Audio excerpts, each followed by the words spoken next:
जी हाँ मेरे दोस्तों, आज के वीडियो में हम लोग जानने वाले हैं माइनर पॉलिटिकल साइंस के पूरे सिलेबस के मोस्ट इंपॉर्टेंट प्रश्न जो आपके एग्जामिनेशन के लिए अति आवश्यक होने वाला है। मात्र आपको इतने प्रश्न पढ़ के जाना है, इससे बाहर आपका एक भी प्रश्न आने वाला नहीं है। तो देखिए, पहले प्रश्न की बात करें तो पहला प्रश्न मैं आपको बताऊंगा आज की वीडियो में, क्योंकि आज की वीडियो में मैं ये पूरा सिलेबस ही खत्म कर दूंगा। ठीक है, तो पहला प्रश्न में मैं आपको बताऊंगा भारतीय संविधान के प्रस्तावना के महत्व एवं मुख्य सिद्धांत।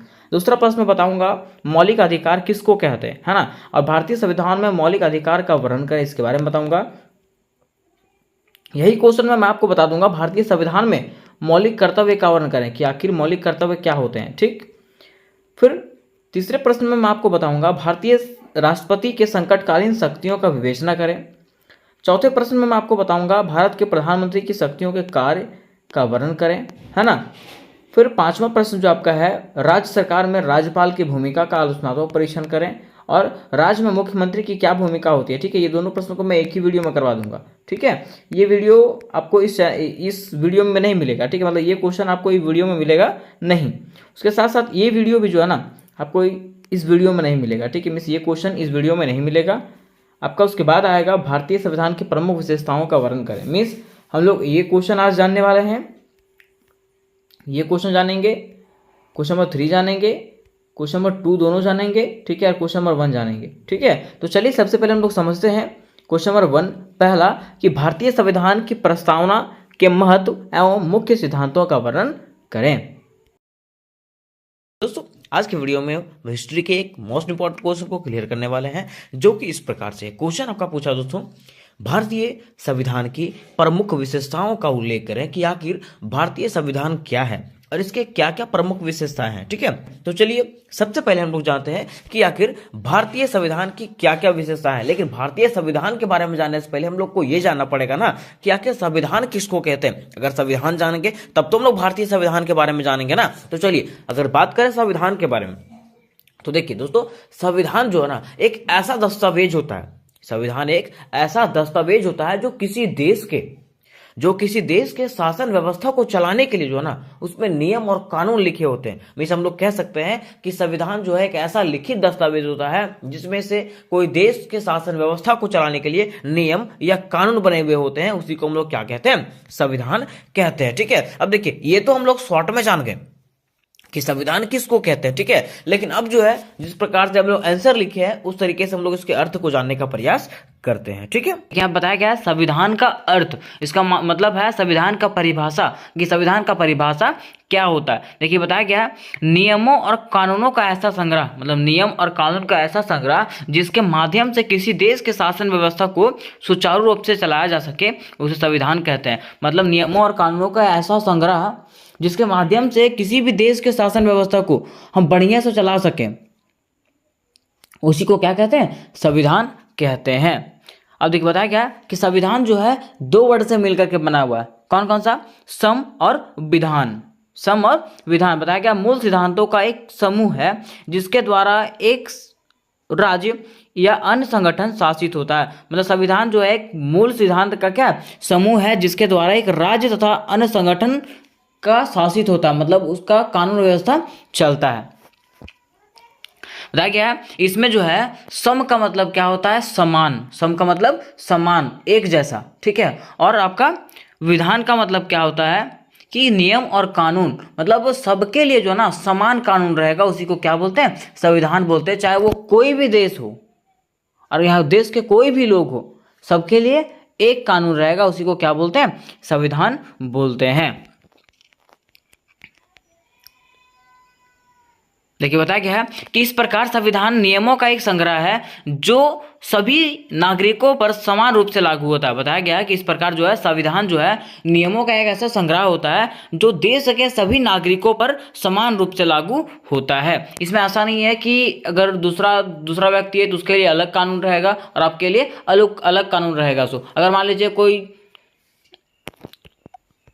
सरकारी व्यक्ति है, जैसे आपका पुलिस हो गया, ठीक है, न्यायालय का वो हो गया, आदमी हो गया, ठीक है, तो ऐसा नहीं है कि वो लोगों के लिए अलग कानून है। तो सबके लिए समान कानून है, जिस देश में जितने भी लोग हैं सबके लिए समान कानून होगा।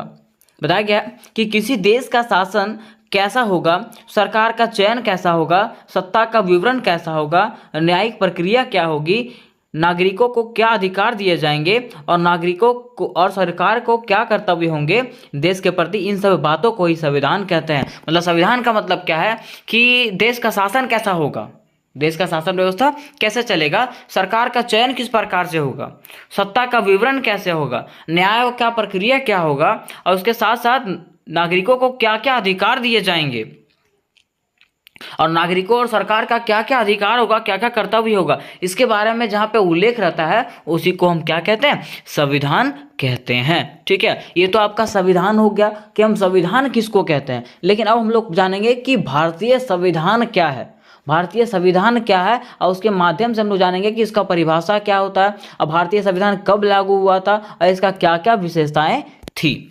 ठीक है, अब देखिए बताया गया भारतीय संविधान का परिचय, क्या बताया गया, भारतीय संविधान का परिचय। उधर तो हम लोग जान गए कि भारत संविधान क्या था, अब हम लोग जानते हैं भारतीय संविधान का परिचय। देखिए बताया गया कि भारत का संविधान एक पवित्र दस्तावेज है, इसमें विश्व के प्रमुख संविधान का विशेषता समाहित है। मतलब बताया गया है कि भारत का संविधान जो है एक पवित्र दस्तावेज है जिसमें से विश्व के बहुत सारे देशों का संविधान का विशेषता इसमें सम्मिलित है। मतलब भारत का जो संविधान आपका बनाया गया था उसमें से बहुत सारे देशों का जो है ना संविधान के बातों को उठा करके इसमें डाला गया। बहुत सारे देशों को संविधान को पहले पढ़ा गया, उसमें से जो भी इन लोगों को सटीक लगा, ठीक है, वो सब बातें को भारतीय संविधान में डाला गया। इसीलिए यहाँ बोला गया कि विश्व के प्रमुख संविधान की विशेषताएं सम्मिलित है इसमें। मतलब बहुत सारे देशों का जितना भी विशेषता है वो इसमें क्या सम्मिलित है, इसीलिए इसको क्या बोलते हैं, पवित्र दस्तावेज बोलते हैं। मतलब जैसे मान लीजिए कि आपका देश में बस एक चीज है कि मौलिक अधिकार, ठीक, आपका रूस में एक चीज है आपका कि वहां पे है आपका कि विस्तृत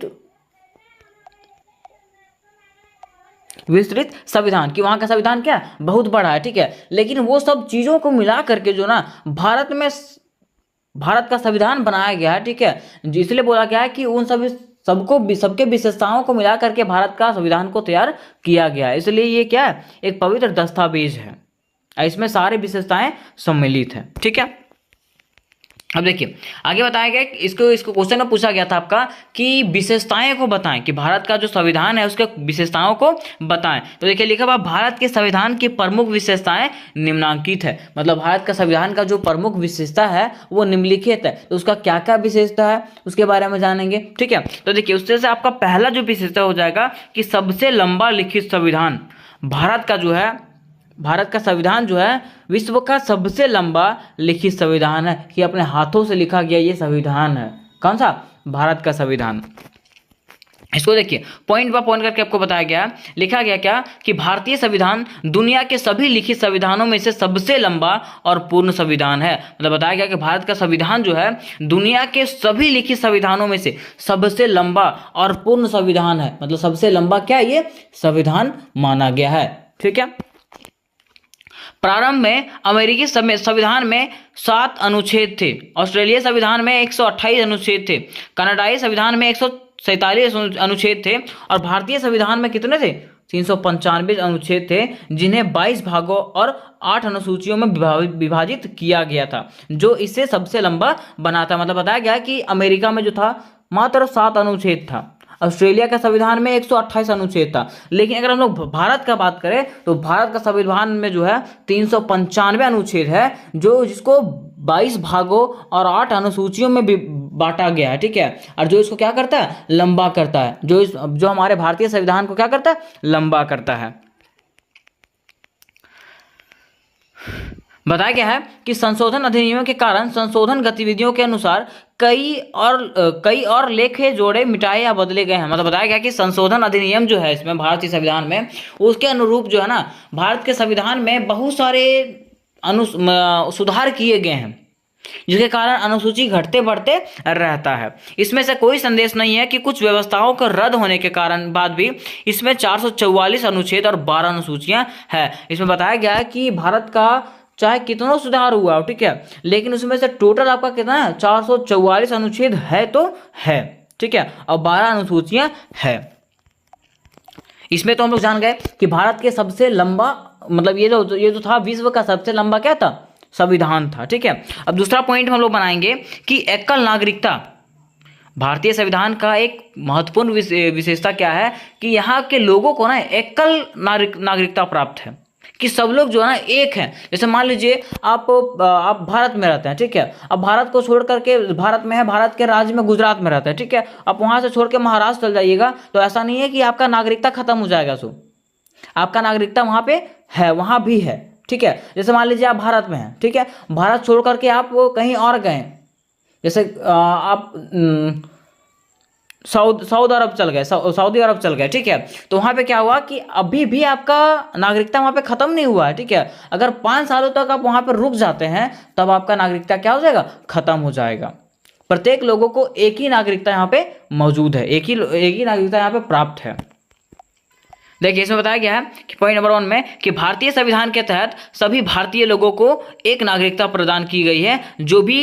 जो कोई भी व्यक्ति किसी भी निश्चित राज्य या केंद्र शासित प्रदेश में निवास हो सकता है, लेकिन उसकी नागरिकता भारतीय ही रहेगी। मतलब बताया गया है कि भारतीय संविधान के तहत जो है ना सभी लोगों को एक नागरिकता प्रदान किया गया है, जिसके अंतर्गत बताया गया है कि वो लोग जो है चाहे कोई भी राज्य में या तो कोई भी केंद्र शासित प्रदेश में निवास हो सकता है, लेकिन उसका नागरिकता जो है भारतीय ही रहेगी। नागरिकता क्या रहेगा उसका, भारतीय ही रहेगा।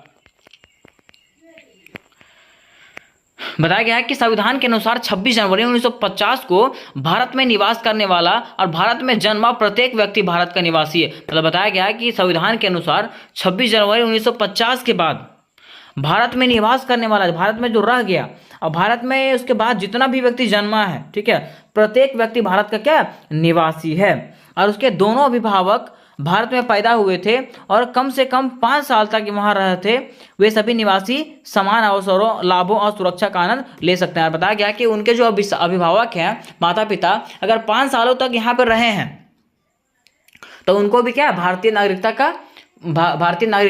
प्राप्त कर यहाँ का वो क्या कर सकते हैं, फायदा उठा सकते हैं, सुरक्षा का आनंद ले सकते हैं, उनको यहाँ का नागरिकता प्राप्त हो जाएगा। मतलब मान लीजिए कि आप कहीं दूसरे देश से यहाँ पे आते हैं, ऑस्ट्रेलिया से आप यहाँ पे भारत आते हैं, ठीक है। अगर आप भारत में 5 सालों तक रुक जाते हैं, ठीक है, तो आपको भारत का नागरिकता प्राप्त हो जाएगा। इसके आगे है पॉइंट नंबर 3 बनाएंगे हम लोग, लोकतांत्रिक गणराज्य की स्थापना। मतलब हमारा जो राज्य रहेगा, हमारा जो भारत रहेगा, ठीक है, हमारा जो देश रहेगा वो कैसा रहेगा, लोकतांत्रिक रहेगा, ठीक है। मतलब राजतंत्र इसमें नहीं चलेगा, यहाँ पे लोगों का अधिकार चलेगा। लोग जैसे जैसे करेंगे, जैसे जैसे बोलेंगे वैसे राज्यों को सुनना पड़ेगा, ठीक है। जिसमें बताया गया है कि हमारे संविधान का प्रमुख लक्षण सर्वप्रभुत्व लोकतांत्रिक गणराज्य की स्थापना है। इसे प्रभुत्व संपन्न इसलिए कहा गया है क्योंकि इसकी प्रभुता किसी विदेशी सत्ता में निहित नहीं होकर के भारत की जनता में निहित है, या बाहरी नियंत्रण से पूरी तरीके से मुक्त है। मतलब बताया गया है कि हमारे संविधान का ये जो लक्षण है कि लोकतांत्रिक और गणराज्य की स्थापना, इसमें बताया गया ना कि यहाँ का जो सत्ता है, ठीक है, वो किसी विदेशी के हाथों में नहीं है। किसके हाथों में, यहाँ के जनता के हाथों में। जहाँ के जनता जैसा ऐसा बोलेगी वैसा वैसा यहाँ पे कार्य होगा, ठीक है। या बाहरी नियंत्रण से पूरी तरीके से मुक्त है। मतलब यहाँ का जो शासन व्यवस्था है उसका बाहर से कोई मतलब ही नहीं है, वो बाहर का नियंत्रण से पूरी तरीके से मुक्त है। मतलब बाहर का व्यक्ति कोई भी इसका नियंत्रण नहीं कर सकता है। अपनी आंतरिक एवं बाहरी नीतियों का निर्धारण एवं नियंत्रण स्वयं भारत ही करता है। और बताया गया है कि यहाँ का जितना भी कुछ भी नीति वगैरह है, ठीक है, इसका निर्धारण और नियंत्रण कौन करता है, स्वयं भारत ही करता है। मतलब इसके मामलों में कोई भी हस्तक्षेप नहीं करता है। भारत में लोकतंत्र की स्थापना की गई और यहाँ का शासन जनता के हाथों में सुरक्षित है। और बताया गया कि बाद में जो है भारत में जो है ना लोकतंत्र की स्थापना की गई, ठीक है, किसका, लोकतंत्र की स्थापना किया गया और यहाँ का शासन व्यवस्था जो है जनता के हाथों में अभी सुरक्षित है। जैसे मान लीजिए भारत का प्रधानमंत्री का चुनाव होता है तो उसके चुनाव का जो प्रावधान है वो किसके पास है, जनता के पास है, वहाँ के जनता के पास है, ठीक है। वहाँ के जनता के द्वारा जो है कोई भी नेता वगैरह को चुना जाता है। अब देखिए इसके आगे हम लोग पॉइंट नंबर 4 जानेंगे। पॉइंट नंबर 4 में हम लोग बनाएंगे कि समाजवाद और धर्मनिरपेक्षता। क्या बनाएंगे, पॉइंट बनाएंगे हम लोग समाजवाद एवं धर्मनिरपेक्षता। अब देखिए समाजवाद और धर्मनिरपेक्षता क्या है कि देखिए यहाँ के जितने भी लोग हैं, हमारे संविधान में यह बताया गया है कि यहाँ के लोग हैं ना वो धर्मनिरपेक्ष हैं, वो अपने अनुसार से कोई भी धर्म का पालन कर सकते हैं। ऐसा नहीं है कि उनको एक ही धर्म बता दिया गया है कि आप हिंदू हैं तो आपको हिंदू का ही धर्म का पालन करना पड़ेगा, ठीक है, ऐसा नहीं है। यहाँ के लोग कोई भी धर्म को अनुसरण कर सकते हैं, इसी में बताया गया। देखिए बताया गया कि हमारा संविधान समाजवाद एवं धर्मनिरपेक्षता के पोशाक है। संविधान में प्रत्येक नागरिक को सामाजिक, आर्थिक एवं राजनीतिक न्याय का वचन दिया गया है। हमारे संविधान एक धर्मनिरपेक्ष संविधान का एक संवाहक है। इसमें सभी धर्म को समान मान्यता प्राप्त की गई। इसमें जितने भी धर्म है ना सबको समान मान्यता प्राप्त किया गया कि सब एक समान है। प्रत्येक व्यक्ति को अंतःकरण और धर्म के अवैध रूप से मानने, आचरण करने और प्रचार प्रसार करने की स्वतंत्रता है। मतलब ऐसा बताया गया है कि प्रत्येक व्यक्ति को अपने धर्म का, जैसे मान लीजिए हम हिंदू धर्म है, ठीक है, तो आप अपने हिंदू धर्म का जो है ना प्रचार प्रसार जो है विस्तार पूर्वक से कर सकते हैं, उसमें आपका कोई रोक टोक नहीं है। या किसी भी व्यक्ति पर राजधर्म नहीं होता। और यहाँ जो है किसी भी व्यक्ति पर राजधर्म नहीं होता कि आपका यही धर्म है तो आपका यही राजधर्म होगा, इससे आप बाहर नहीं निकल सकते हैं, ऐसा कुछ नहीं है, ठीक है। कोई भी व्यक्ति कोई भी धर्म का अनुसरण कर सकता है, ठीक है। देखिए उसके बाद पॉइंट नंबर 5 में बनाएंगे मौलिक अधिकार, ठीक है, जो भारतीय संविधान का ना एक महत्वपूर्ण क्या है विशेषता है। सबसे महत्वपूर्ण विशेषता आपका क्या है, मौलिक अधिकार है। अब मौलिक अधिकार का मतलब क्या होता है? मौलिक अधिकार का मतलब है कि भारत में जितने भी जनता है, जितने भी लोग हैं, सबका कुछ अपना अधिकार है। जैसे कि उसको स्वतंत्रता का अधिकार प्राप्त है, शिक्षा का अधिकार प्राप्त है और समानता का अधिकार प्राप्त है, कि सब लोग क्या है एक समान है। उसको हम लोग डिटेल से थोड़ा सा जानते हैं। देखिए लिखा हुआ है भारत के संविधान की महत्वपूर्ण विशेषता एवं उपलब्धि में से इसमें मौलिक अधिकारों का सम्मिलित होना है। वर्षों से दासता के अधीन रहे भारत वासियों के लिए यह मौलिक अधिकार एक वरदान एवं उपहार के स्वरूप है। तो बताया गया है कि भारत के संविधान में महत्वपूर्ण विशेषता किसका है, मौलिक अधिकार का है, ठीक है। ये एक महत्वपूर्ण विशेषता है। इसके अंतर्गत क्या हुआ कि भारत जो था सालों सालों से क्या था, दासता से, मतलब इसके कारण जो था दासता से मुक्त हुआ, मतलब किसी के नीचे काम करने से मुक्त हुआ है, ठीक है। और ये जो है भारत के जनता के लिए एक वरदान और उपहार के स्वरूप है। इन मूल अधिकारों का मुख्य उद्देश्य भारत के नागरिकों को उनके अधिकारों से अवगत कराना, ताकि वे लोग अपने अधिकारों के बारे में जान सके, ठीक है। और ये जो मूल अधिकार है, जो मौलिक अधिकार है, उनका मुख्य उद्देश्य यही था कि यहाँ के जो नागरिक हैं उनको अपने अधिकारों के बारे में बताएं, ठीक है, और उन लोग को पता चल सके कि हम लोग का मूल अधिकार क्या, हम लोग का मौलिक अधिकार क्या है, जिसके माध्यम से उन लोग उसका फायदा उठा सके।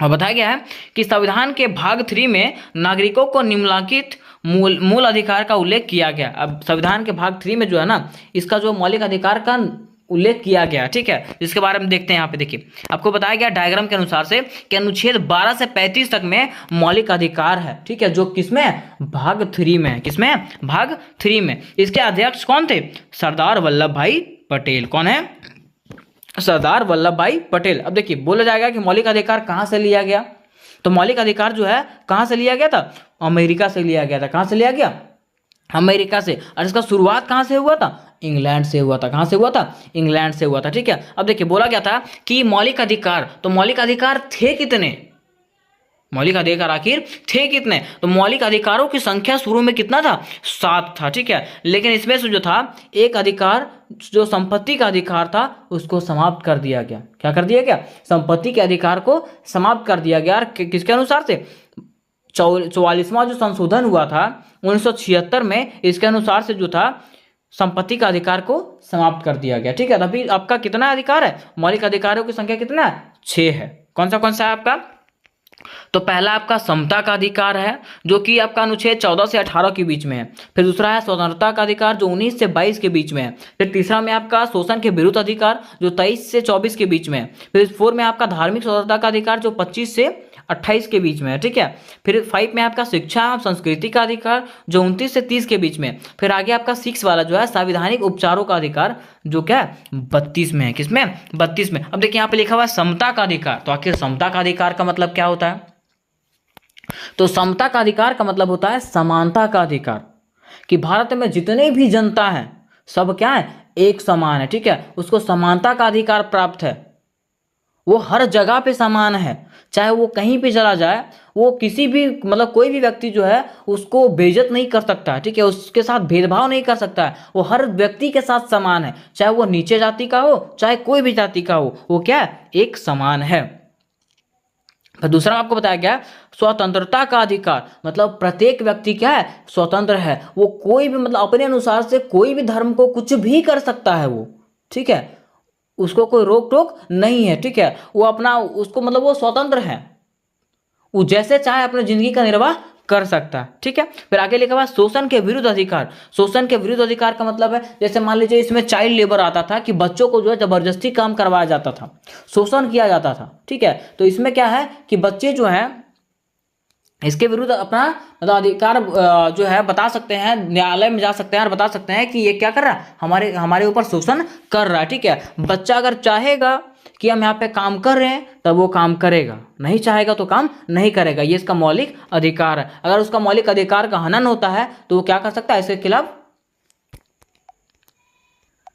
खिलाफ क्या कर सकता है, एप्लीकेशन फाइल कर सकता है, ठीक है। अब देखिए उसके आगे लिखा हुआ है धार्मिक स्वतंत्रता का अधिकार। धार्मिक स्वतंत्रता का अधिकार का मतलब है यहाँ के जो लोग हैं ना वो क्या है, स्वतंत्र हैं, किसके मामले में, धर्म के मामले में, कि यहाँ के जितने भी लोग हैं ना वो कोई भी धर्म का अनुसरण कर सकते हैं, उसको ये मौलिक अधिकार प्राप्त है कि आप कोई भी धर्म का अनुसरण कर सकते हैं, और इसमें जो है आपको कोई भी किसी तरह का कोई मतलब कोई किसी तरह का आपको कोई बोलेगा नहीं, आप अपने अनुसार से कोई भी धर्म का अनुसरण कर सकते हैं।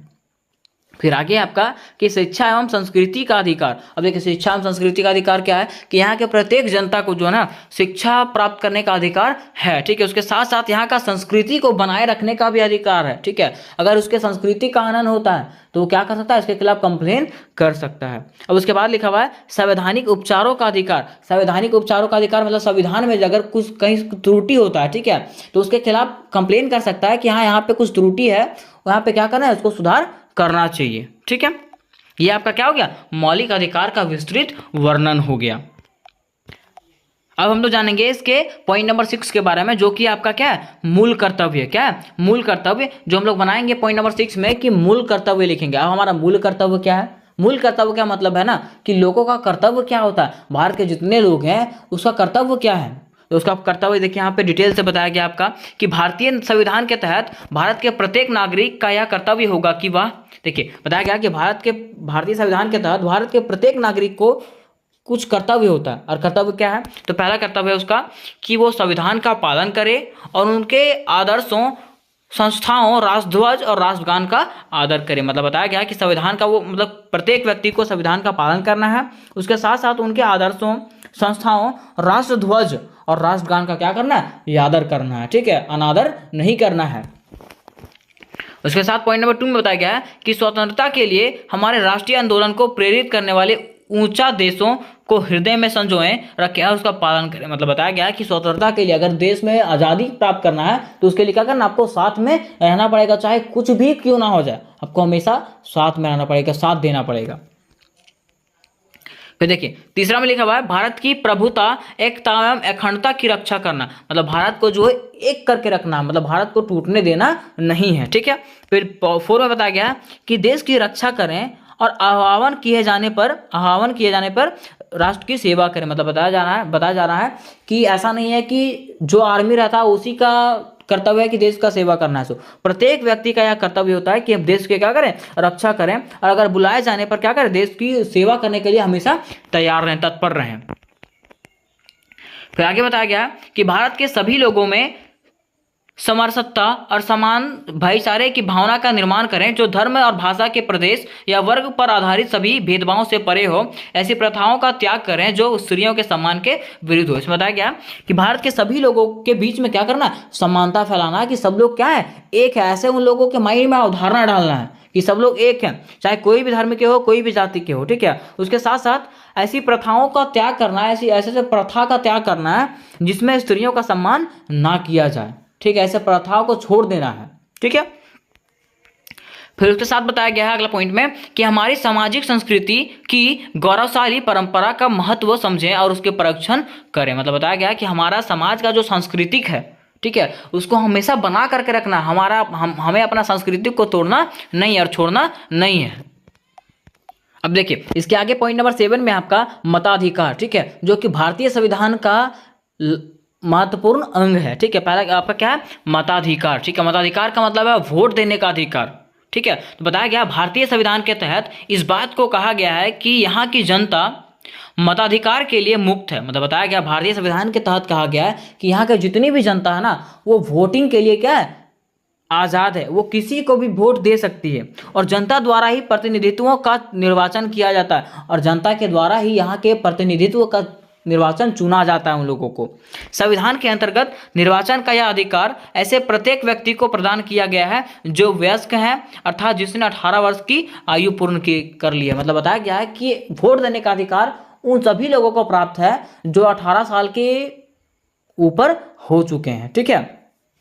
तो ये आपका क्या था, मौलिक अधिकार हो गया था आपका, ठीक है। यहाँ पे हो गया था मताधिकार का अधिकार, ठीक है, जो आपका संविधान का एक मूल अंग होता है, ठीक है। अब लास्ट में थोड़ा सा जान देंगे इसके निष्कर्ष के बारे में कि आखिर निष्कर्ष में क्या बताया गया। तो निष्कर्ष आपका क्या है कि उपरोक्त विवेचना से हम इस बात का निष्कर्ष तक पहुंचते हैं कि किसी भी देश का संविधान हो, ठीक है, उस देश की स्थिति और आवश्यकताओं के अनुरूप बनाया जाना चाहिए। मतलब बताया गया है कि कोई भी देश का संविधान रहे, ठीक है, तो उसको क्यों बनाना चाहिए और कब बनाना चाहिए और किस तरह से बनाना चाहिए। तो उसका संविधान जो है उसके देश के अनुरूप, उसके देश के स्थिति के आवश्यकता के अनुरूप से बनाना चाहिए, ठीक है, ताकि यहाँ के जनता लोग इसका परिपूर्ण लाभ उठा सके, ठीक है। तो उम्मीद करते हैं कि यह क्वेश्चन आप लोग को बढ़िया समझ में आया होगा। तो मिलते हैं नेक्स्ट वीडियो में, तब तक के लिए जय हिंद जय भारत। दोस्तों आज की वीडियो में हम लोग एक ऐसे प्रश्न को क्लियर करने वाले हैं जो आपके एग्जामिनेशन के लिए अति आवश्यक होने वाला है और ये श्योर है कि ये दोनों क्वेश्चन में से एक क्वेश्चन आपके एग्जामिनेशन में आएगा तो आएगा और हो सकता है दोनों क्वेश्चन आ जाए, है ना। तो देखिए क्वेश्चन क्या है आपका, तो क्वेश्चन आपका इस प्रकार से होने वाला है कि मौलिक अधिकारों से आप क्या समझते हैं, मीन्स मौलिक अधिकार किसको कहते हैं उसके बारे में बताइए और भारतीय संविधान में जो मौलिक अधिकार का वर्णन किया गया है उसके बारे में बताइए, ठीक। पहला क्वेश्चन हम लोग समझ गए कि मौलिक अधिकार के बारे में पूछा हुआ। दूसरा कह रहा है भारतीय संविधान में मौलिक कर्तव्य का वर्णन करिए। अब देखिए दो वर्ड्स यहाँ पे आया, मौलिक अधिकार और मौलिक कर्तव्य। तो सबसे पहले हम लोग को यह समझना पड़ेगा कि आखिर मौलिक अधिकार क्या है और मौलिक कर्तव्य क्या है, ठीक है। तो एक इजी सा एग्जांपल देकर के मैं आपको समझाता हूं, बस सुनते जाइएगा, ठीक है। मान लीजिए दोस्तों ये आपका घर है, ये क्या है, आपका घर है, ठीक है। तो आपके घर में आपको अधिकार मिला है कि आप गर्दा उड़ा के खाइए, ठीक है, कोई दिक्कत नहीं है, आप आराम से खाइए और स्वस्थ बनिए, ठीक है। लेकिन देखिए जब आपके घर में आपको अधिकार मिला है, ठीक है, कि आप आराम से खा सकते हैं, कोई दिक्कत नहीं है, गर्दा उड़ा खाइए, एकदम पूरा भरपेट खाइए, ठीक है, तो आपका कुछ कर्तव्य भी वहां पे होता है। कर्तव्य क्या होता है, आपको पैसे कमा के लाना होता है या तो कुछ काम करना होता है ना। तो बिल्कुल सेम जब हमारा भारत आजाद हुआ, कौन सा, हमारा भारत जब आज़ाद हुआ, हमारा देश जब आज़ाद हुआ, ठीक है, तो यहाँ के लोगों को लगने लगा कि नहीं, भारत देश को चलाने के लिए कहीं ना कहीं कोई नियम और कानून जरूर होना चाहिए। क्या होना चाहिए, नियम और कानून जरूर होना चाहिए, ठीक है। और जब नियम और कानून की बात आने लगी ना, तो वहीं पे जो है क्या बना, भारतीय संविधान का निर्माण हुआ। किसका, भारतीय संविधान का निर्माण हुआ। और जब भारतीय संविधान का निर्माण हो गया तब लोगों को ऐसा भी लगने लगा कि नहीं, भारतीय संविधान का तो निर्माण हो गया, लेकिन लोगों के आजादी को रखने के लिए, लोगों के स्वतंत्रता को, ठीक है, उसके साथ साथ लोगों के जीवन शैली को, स्वतंत्र जीवन जीने के लिए जो है ना कुछ अधिकार देने चाहिए, ठीक है। और जब वो अधिकार की बात आई तो भारतीय संविधान में जो है ना लोगों के लिए 6 मौलिक अधिकार दिए गए। कितने, 6 मौलिक अधिकार दिए गए, ठीक है। तो 6 मौलिक अधिकार जब दिए गए तो अधिकार क्या क्या है, स्वतंत्रता का अधिकार है ना, शोषण के विरुद्ध अधिकार, ऐसे कई अधिकार हैं जिसका विस्तृत वर्णन उपरोक्त दिया गया है, इस क्वेश्चन में दिया गया है ना। मैं बस आपको अभी समझा रहा हूं, ठीक है। अब देखिए जब मौलिक अधिकार दिया गया तो जब कोई देश में आपको, कोई घर में आपको अधिकार दिया जा रहा है तो उसका कोई ना कोई कर्तव्य जरूर होगा। मान लीजिए देश जो है आपको छूट दे रहा है आज़ादी का, आप आराम से रह सकते हैं, आपको भाषा का अधिकार है, धर्म का अधिकार है, शिक्षा का अधिकार है, ठीक है, तो आपका कोई ना कोई फर्ज जरूर बनता है। क्या फर्ज बनता है कि देश की सेवा करें, देश के राष्ट्रभाषा का सम्मान करें, देश के राष्ट्रीय ध्वज का सम्मान करें। वैसे कई सारे कर्तव्य हैं, उसी को हम लोग क्या कहते हैं, का मौलिक अधिकार कहते हैं और मौलिक कर्तव्य कहते हैं। तो चलिए हम लोग इसको एक एक करके समझते हैं और जानते हैं कि आखिर मौलिक अधिकार क्या है और मौलिक कर्तव्य क्या क्या है। ठीक है, तो देखिए सबसे पहले यहाँ पे हम लोग जानेंगे मौलिक अधिकार को। किसको जानेंगे? मौलिक अधिकार को। तो कहा जाता है कि मौलिक अधिकार वे जरूरी अधिकार होते हैं जो हर भारतीय नागरिकों को आज़ादी और सुरक्षा देने के लिए भारतीय संविधान के द्वारा दिया गया। क्या है कि भारतीय संविधान के द्वारा भारतीय नागरिकों को दिया गया वह अधिकार जो उनके आज़ादी और सुरक्षा को क्या करता है? सुनिश्चित करता है। उसको हम लोग क्या कहते हैं? मौलिक अधिकार कहते हैं। क्या कहते हैं? मौलिक अधिकार। ठीक है, और याद रखिएगा कि मौलिक अधिकार को मूल अधिकार भी कहते हैं। क्या कहते हैं? मूल अधिकार। ठीक है, तो क्वेश्चन में आपको मूल अधिकार दे दे तो आपको घबराना नहीं है, उसका मतलब ही मौलिक अधिकार होता है। आगे लिखिएगा कि इन अधिकारों से हमें जीने की स्वतंत्रता, पढ़ाई करने की आज़ादी, बोलने की आज़ादी, अपने धर्म को मनाने की आज़ादी, बराबरी का व्यवहार, हर चीज़ का अधिकार जो है ना हम लोगों को किससे मिलती है? मौलिक अधिकार से ही मिलती है। मीन्स कह सकते हैं मौलिक अधिकार है तो आप जो है सुरक्षित हैं, है ना, और आप आज़ाद हैं। ठीक है, जबकि अगर बात किया जाए मौलिक कर्तव्य का, किसका? मौलिक कर्तव्य का, तो कहा जाता है कि मौलिक कर्तव्य या तो वे काम होते हैं जो हर भारतीय नागरिक को देश और समाज के लिए करने चाहिए। मिस मौलिक कर्तव्य ऐसा कर्तव्य होता है, ऐसा काम होता है जो प्रत्येक भारतीय नागरिक को जो है ना अपने देश के लिए और समाज के लिए करने चाहिए। ठीक है, इससे क्या होता है? देश में अनुशासन, एकता और सम्मान जो है वो बना रहता है। ठीक है, ये चीज ध्यान में रख लिया आप। अब देखिए उदाहरण के तौर पे देखिएगा कि झंडे और राष्ट्रगान का सम्मान करना। आप देश में रह रहे हैं, ठीक है, देश आपको मौलिक अधिकार दिया है, तो आपका फर्ज बनता है कि हमें जो है झंडे और राष्ट्रगान का क्या करना चाहिए? सम्मान करना चाहिए। उसके साथ साथ देश की एकता की रक्षा करनी चाहिए, है ना, पर्यावरण को बचाना चाहिए, महिलाओं का सम्मान करना चाहिए, इत्यादि कई ऐसे कार्य हैं जो हम लोगों को करना चाहिए। कई ऐसे कर्तव्य हैं जो हम लोगों के अंदर निहित है। ठीक है, तो चलिए सबसे पहले हम लोग समझते हैं मौलिक अधिकार के बारे में, उसके बाद हम लोग जानेंगे मौलिक कर्तव्य के बारे में। तो देखिए कहा जा रहा है कि मौलिक अधिकार का महत्व क्या, आखिर मौलिक अधिकार का क्या महत्व है ना। तो कह रहा है कि मौलिक अधिकार वह अधिकार है जो मनुष्यों के जीवन के लिए अत्यधिक महत्वपूर्ण है। इसके बिना मनुष्य का जीवन संभव नहीं है। क्या कह रहा है? मौलिक अधिकार जो है एक ऐसा अधिकार होता है जो मनुष्य के जीवन के लिए अत्यधिक महत्वपूर्ण होता है, मीन्स बहुत ज्यादा महत्वपूर्ण होता है ना, और इसके बिना मनुष्य का जो जीवन है वो पशु के समान है, मान लीजिए संभव ही नहीं है। ठीक है, कह रहा है कि यह जो अधिकार है वो नागरिकों को संविधान द्वारा दिया गया। यह अधिकार किसको दिया गया? तो नागरिकों को दिया गया। किसके द्वारा? तो संविधान के द्वारा दिया गया। कह रहा है कि मनुष्य के विकास के लिए मौलिक अधिकार आवश्यक है। मनुष्यों के विकास के लिए क्या है? मौलिक अधिकार जो है वो क्या है? बहुत ही आवश्यक है। तभी मनुष्य समाज में विकास कर सकता है, तभी जो है मनुष्य क्या कर सकता है? समाज में विकास कर सकता है, अन्यथा मनुष्य नीचे ही दब के रह जाएगा। ठीक है, कह रहा है कि मौलिक अधिकार का वर्णन जो है ना भारतीय संविधान के भाग 3 से लेकर के मतलब भाग 3 में अनुच्छेद 12 से लेकर के 35 तक में किया गया। कोई पूछेगा मौलिक अधिकार का वर्णन जो है भारतीय संविधान के कौन से भाग में किया गया? तो भाग 3 में और अनुच्छेद 12 से लेकर के 35 तक में किया गया है। ये सब क्वेश्चन याद रखिएगा एमसीक्यू में। ठीक है, कह रहा है कि भारतीय संविधान में मौलिक अधिकार संयुक्त राज्य अमेरिका के संविधान से लिया गया। भारतीय संविधान में जो मौलिक अधिकार लिया गया है वो कहां से लिया गया? तो संयुक्त राज्य अमेरिका के संविधान से लिया गया है। कह रहा है कि भारतीय नागरिकों को 6 मौलिक अधिकार प्राप्त है। जैसा कि मैंने आपको बताया था भारतीय नागरिकों को जो है ना 6 प्रकार के मौलिक अधिकार प्राप्त है। तो आखिर कौन से वो मौलिक अधिकार हैं? तो अगर मौलिक अधिकारों की बात करें तो पहला जो मौलिक अधिकार है वो है समानता का अधिकार। क्या है? समानता का अधिकार मीन्स देश में रहने वाले प्रत्येक नागरिक एक समान है। ठीक है, और इसका वर्णन जो है अनुच्छेद 14 से लेकर के 18 तक में किया गया है।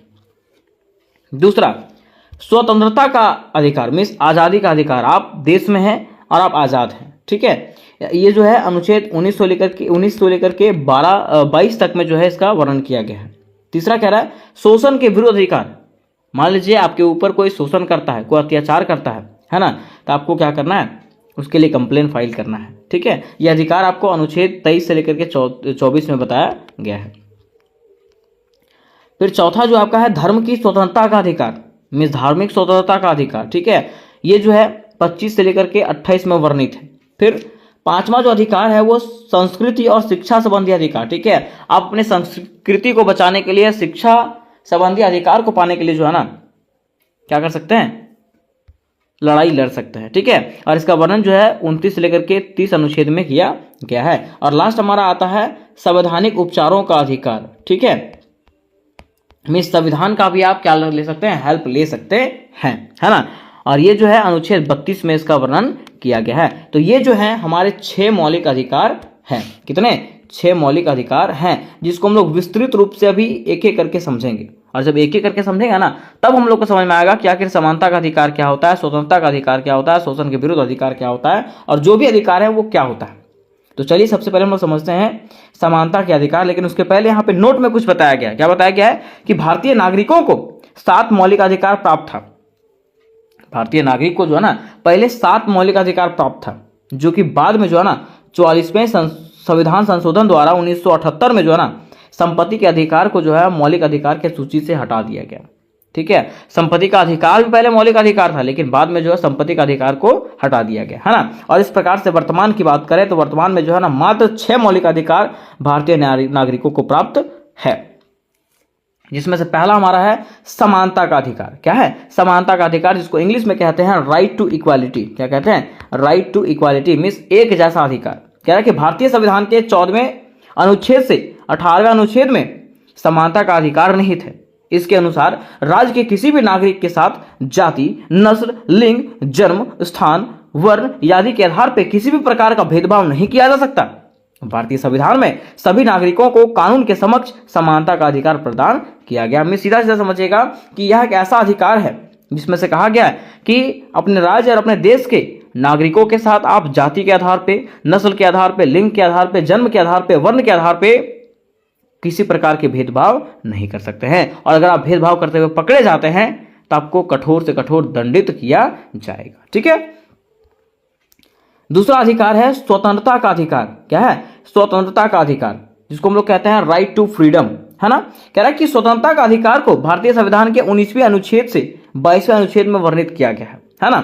इसमें देश के नागरिकों को कई प्रकार के मौलिक स्वतंत्रता प्रदान किया गया है, जैसा कि विचार एवं अभिव्यक्ति की स्वतंत्रता, भ्रमण करने की स्वतंत्रता, व्यापार एवं व्यवसाय करने की स्वतंत्रता, अहिंसा पूर्वक सम्मेलन की स्वतंत्रता, समुदाय एवं संघ निर्माण करने की स्वतंत्रता।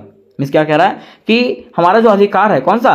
स्वतंत्रता का अधिकार, इसका वर्णन जो है अनुच्छेद 19वें से लेकर के 22वें तक में किया गया है। और इसमें कहा गया है कि देश के नागरिकों को जो है ना कई प्रकार के मौलिक स्वतंत्रता प्राप्त है, जैसे कि बोलने का अधिकार, है ना, व्यापार करने का अधिकार, घूमने का अधिकार, ठीक है। ऐसे कई अधिकार जो है लोगों को प्राप्त है, जिसका वर्णन यहाँ पे विस्तृत रूप से किया गया। आप देख सकते हो, उसको पढ़ के नोट्स बना सकते हो, है ना। फिर तीसरा हमारा आता है धार्मिक स्वतंत्रता का अधिकार। आप धर्म के अनुसार से क्या है? स्वतंत्र है, ठीक है। आप कोई भी धर्म को चुन सकते हैं, ऐसा नहीं कि कोई बाध्य करेगा कि नहीं आपको यही धर्म रखना, ठीक है। अगर आप चाहते हैं कि मुस्लिम धर्म से हिंदू धर्म में आ जाए या तो हिंदू धर्म से मुस्लिम धर्म में आ जाए, तो आपको कोई रोकने टोकने वाला नहीं है, ठीक है। वही कह रहा है right to freedom of religion, है ना। कह रहा है कि भारतीय संविधान के अनुच्छेद 25 से 28 तक धर्म की स्वतंत्रता का अधिकार को स्थापित किया गया। कह रहा है कि भारतीय संविधान निर्माताओं के अनुसार धर्म की स्वतंत्रता का अधिकार एक मौलिक अधिकार होता है। इसमें प्रत्येक नागरिक को अपने धर्म का शांतिपूर्वक प्रचार एवं प्रसार करने का अधिकार प्रदान किया गया है। कह रहा है कि धार्मिक स्वतंत्रता का अर्थ है कि कोई भी व्यक्ति किसी भी धर्म का चुनाव कर सकता है तथा कोई भी व्यक्ति किसी भी धर्म का पालन करने या ना करने के लिए बाध्य नहीं है, ठीक है। देखिए इसमें यही कहा गया कि कोई भी व्यक्ति जो है ना कोई भी धर्म को अपना सकता है, उसके लिए वो बाध्य नहीं है, कोई जबरदस्ती नहीं है, ठीक है। कह रहा है कि संविधान के अनुच्छेद 25 में यह कहा गया है कि भारत के प्रत्येक नागरिक को किसी भी धर्म को मानने, आचरण करने तथा धर्म का प्रचार करने की स्वतंत्रता दिया गया है। मीन्स भारत के जो अनुच्छेद 25 है उसमें कहा गया है कि भारत के लोग जो है, प्रत्येक व्यक्ति जो है ना क्या कर सकता है? अपने कोई भी धर्म को मान सकता है, ठीक है, उसका आचरण कर सकता है तथा और वो जो है ना अपने धर्म का क्या कर सकता है? प्रचार प्रसार भी कर सकता है, कोई दिक्कत नहीं है, ठीक है।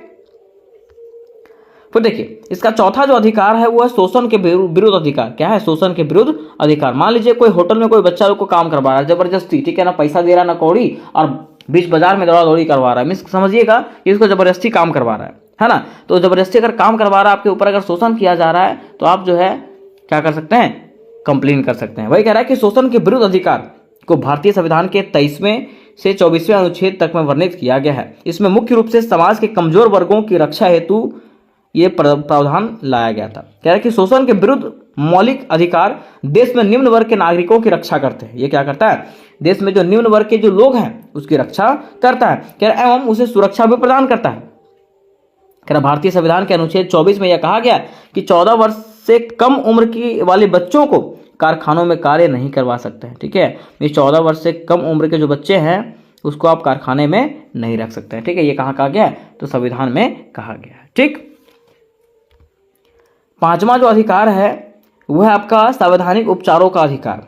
अब संवैधानिक उपचारों का अधिकार क्या है? तो कह रहा है कि भारतीय संविधान में संवैधानिक उपचारों के अधिकार की व्याख्या अनुच्छेद 32 में किया गया है ना। इसमें देश के नागरिक अपने अधिकार की मांगों की पूर्ति करने हेतु, उसे लागू करने हेतु सर्वोच्च न्यायालय या तो उच्च न्यायालय की शरण ले सकते हैं। मीन्स इसमें से जो है ना नागरिक क्या कर सकता है? अपने अधिकारों की मांग करने हेतु और उसको पूर्ति करने हेतु जो है ना वो अपना मांग जो है सर्वोच्च न्यायालय या उच्च न्यायालय के सामने भी कर सकता है।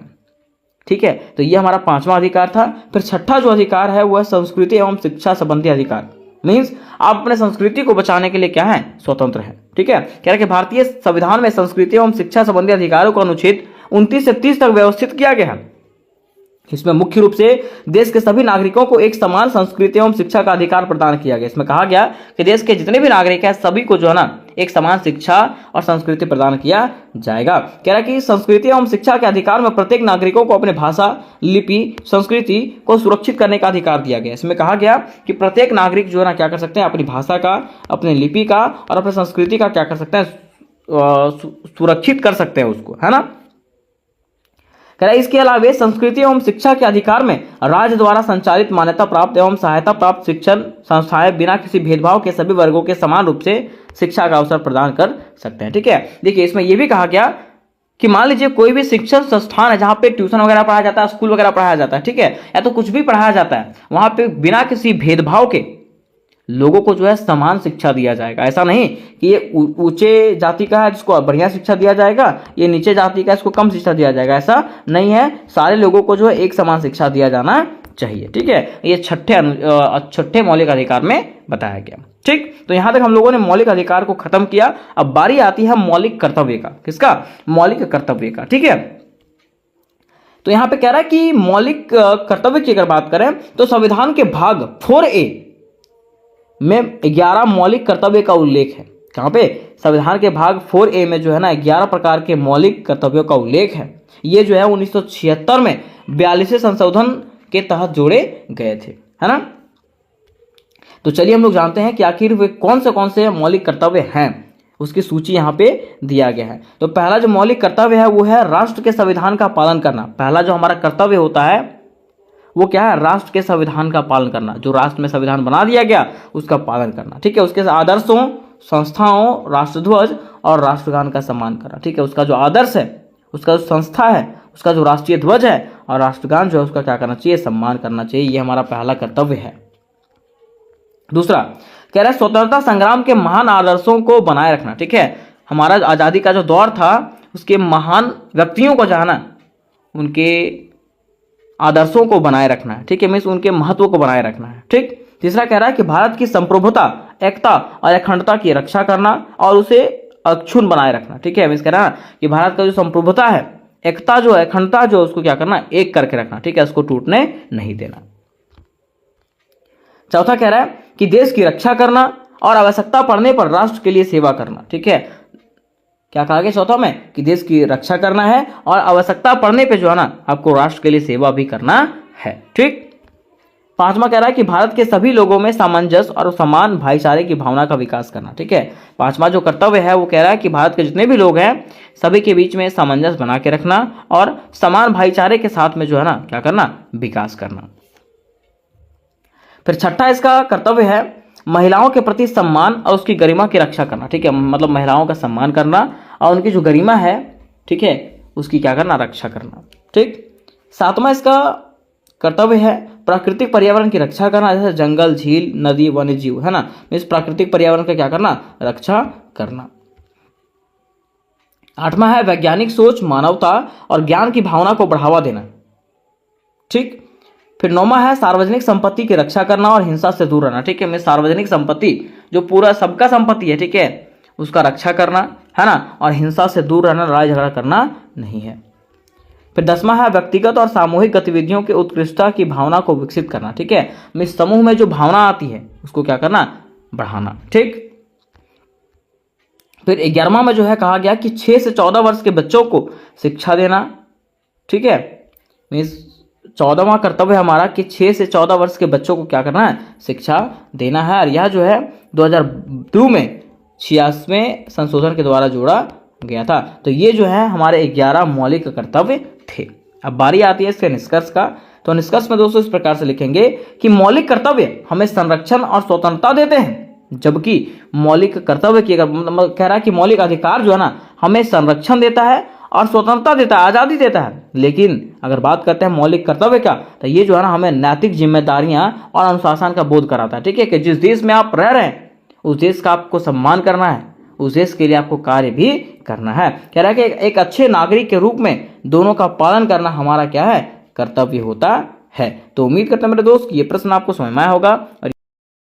और दोस्तों आज के वीडियो में हम लोग एक महत्वपूर्ण प्रश्न को क्लियर करने वाले हैं जो आपके एग्जामिनेशन के लिए अति आवश्यक होने वाला है। तो आज का प्रश्न हमारा है कि भारतीय राष्ट्रपति की संकटकालीन शक्तियों की विस्तृत विवेचना करें। प्रश्न क्या है कि भारतीय राष्ट्रपति जो है उनका संकटकालीन शक्तियां, मीन्स भारत जब संकट में रहेगा उस समय उनके पास कौन सी शक्तियां होती है जिससे वो भारत को वो संकट से बचा सके। जैसे मान लीजिए भारत में जो है बाढ़ आ गया, ठीक है, तो भारत में बाढ़ से बचाने के लिए राष्ट्रपति के पास कौन से शक्तियां आएगी उस समय, उसके बारे में बताइए। या तो भारत पे कोई युद्ध कर दिया उसमें, तो संकट के समय में भारत के राष्ट्रपति के पास कौन सी शक्तियां रहेगी, है ना, कौन सी शक्तियां राष्ट्रपति को प्राप्त है उसके बारे में बताइए। ठीक है, तो देखिए अगर बात करते हैं नॉर्मल भारत के राष्ट्रपति के शक्तियों का, ठीक है, तो इनको ज्यादा शक्तियां प्राप्त नहीं है, लेकिन संकट के समय में जो है ना इनको 3 जो है विशेष शक्तियां प्राप्त होती है।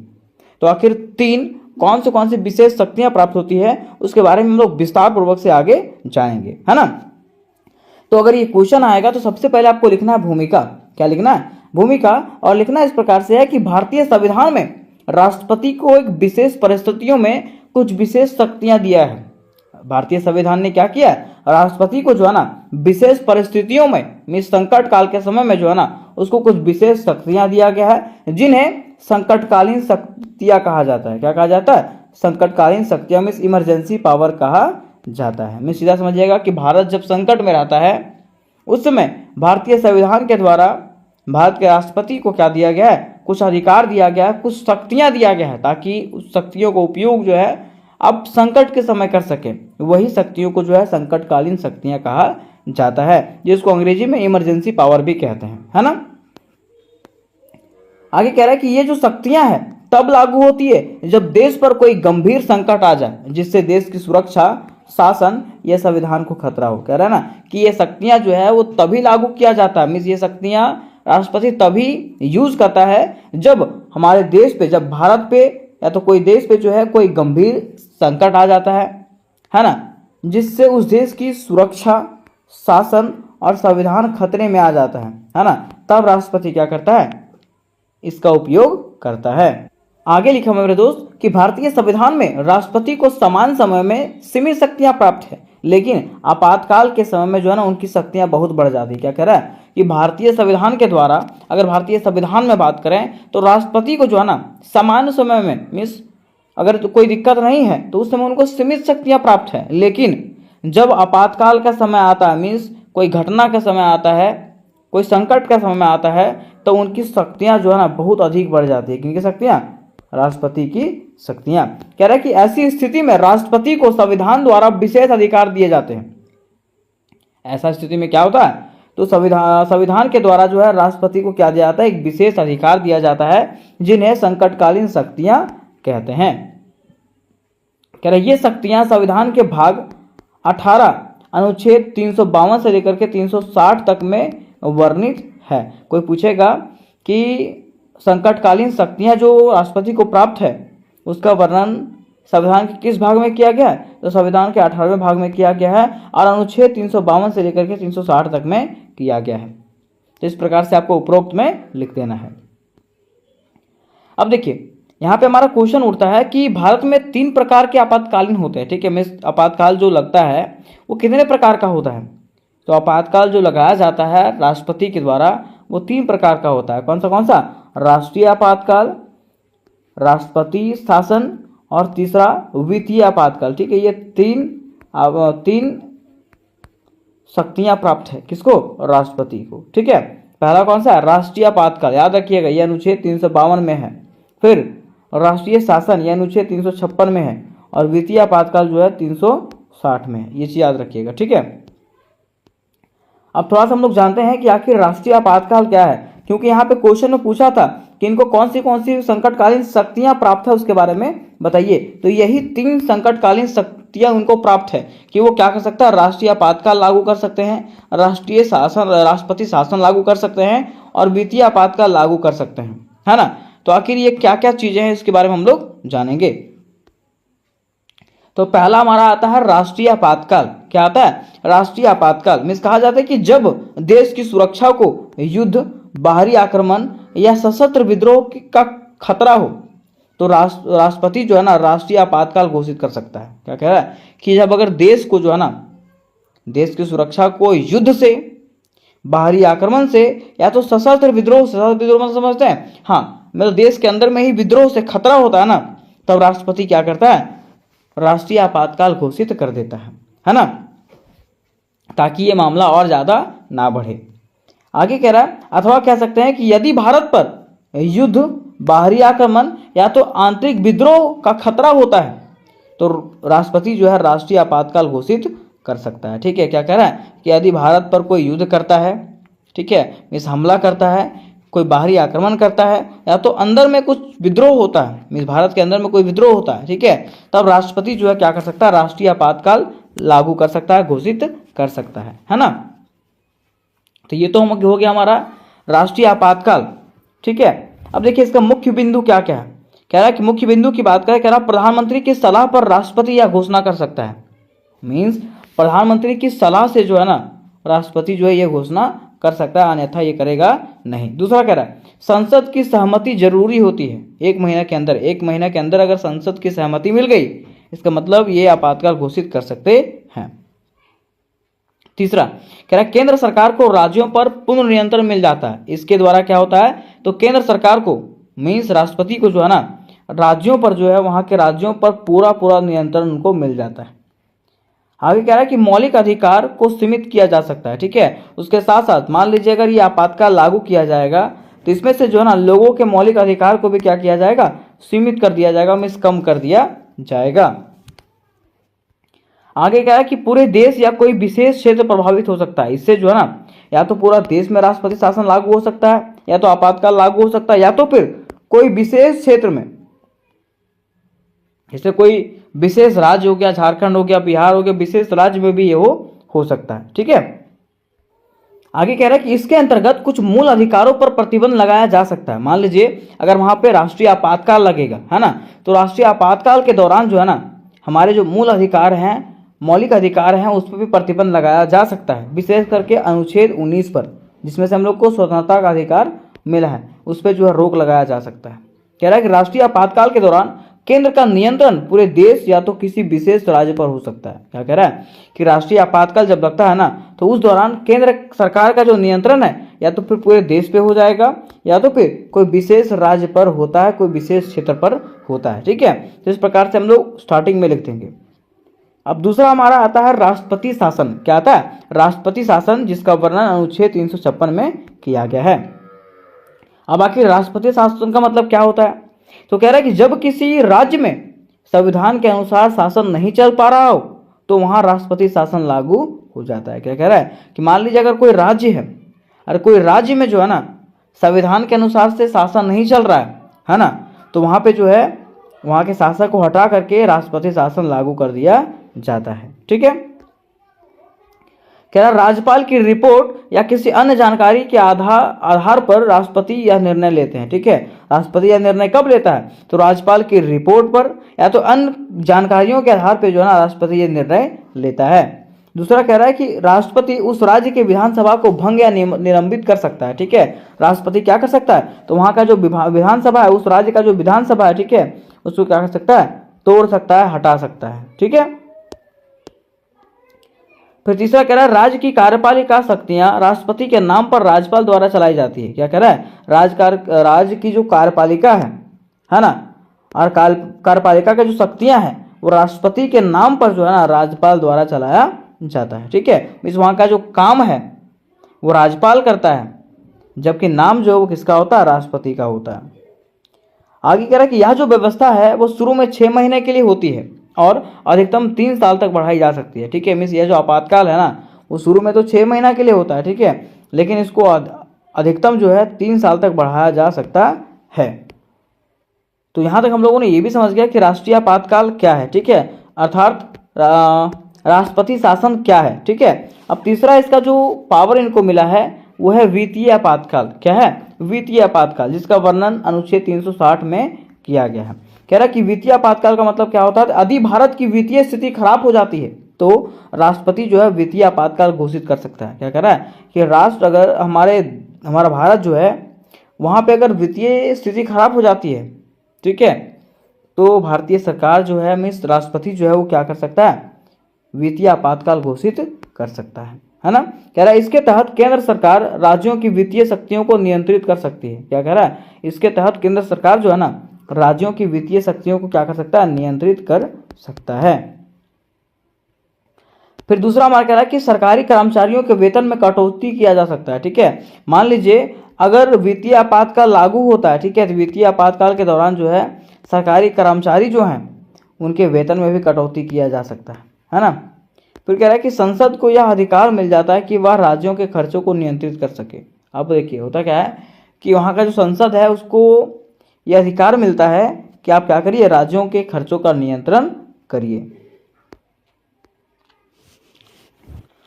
अब यहाँ पे एक और पॉइंट बनाना है, संकट काल में राष्ट्रपति की भूमिका क्या, कि संकट काल में राष्ट्रपति की भूमिका क्या होती है। ठीक है, तो लिखा गया कि राष्ट्रपति को आपातकाल घोषित करने से पहले मंत्रिपरिषद की लिखित सलाह लेनी होती है। क्या कह रहा है, राष्ट्रपति को आपातकाल घोषित करने से पहले क्या होता है, तो मंत्रिपरिषद से जो है लिखित सलाह लेनी होती है कि हाँ मैं आपातकाल घोषित करने जा रहा हूँ। कह रहा है कि आपातकाल की घोषणा को संसद से अनुमोदित करवाना होता है। ठीक है, मान लीजिए आपातकाल की घोषणा आप कर रहे हैं तो संसद से आपको क्या करना पड़ेगा, साइन करवाना पड़ेगा। आगे कह रहा है कि संकट काल में राष्ट्रपति का कर्तव्य होता है कि वह जो है संविधान और लोकतंत्र की रक्षा करते हुए देश की एकता और अखंडता को बनाए रखे। मैं संकटकालीन समय में जिसमें भारत पे संकट आता है उसमें राष्ट्रपति का कर्तव्य होता है कि वो क्या करे, संविधान और लोकतंत्र की रक्षा करते हुए देश की भी एकता को बनाए रखना है और अखंडता को बनाए रखना है। ये किसका कर्तव्य है, तो सरकार का कर्तव्य है ना, मिस राष्ट्रपति का कर्तव्य होता है। तो यहाँ तक हम लोगों ने ये क्वेश्चन को समझ लिया। अब अंत में बारी आती है इसके निष्कर्ष का।